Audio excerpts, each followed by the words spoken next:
The reality is that no other country is held to the type of standard that Israel is held to. Nobody's demanding that Russia provide humanitarian aid to Ukraine, for example. With your background in genocide studies and Holocaust education, what's the one thing that a lot of people don't really understand about the Holocaust when you talk to them, or don't understand about genocide in general, especially in relation to the Israeli Gaza war? I think one thing that people don't understand about the Holocaust is that it wasn't an overnight thing. I think so often in especially public education, there's like one day dedicated to studying the Holocaust, if that.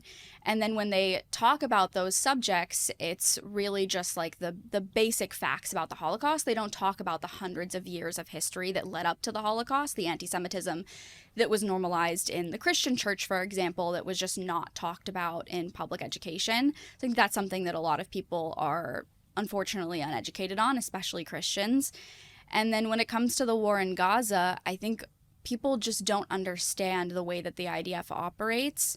For example, the IDF making phone calls to Palestinians to make sure they're out of areas that they're going to be invading and bombing to get rid of terrorists, knock on the roof bombs, dropping leaflets, like all of these measures that the IDF goes to that no other country would be expected to go to in order to protect civilian life. Do you think that because of the bombardment in Gaza, a lot of what we've seen recently, a lot of people will say that while there's no way to prove genocidal intent, that a lot of characteristics about this war has looked like genocide, and that there's comments from Israeli politicians, silly politicians, but nonetheless politicians that make it seem like Israel's trying to displace Palestinians, erase them from the area. What do you have to say about that? I mean, the reality is that no other country is held to the type of standard that Israel is held to. Nobody's demanding that Russia provide humanitarian aid to Ukraine, for example.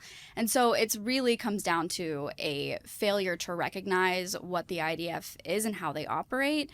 And also the fact that nobody would say that, for example, Rashida Tlaib is indicative of the entire governmental system of the United States. Every society, every government has its fringe groups. And yes, there are people in the Israeli government that I think it's absolutely horrific, the types of rhetoric that they have been spewing, but they are in no way indicative of the entire Israeli population.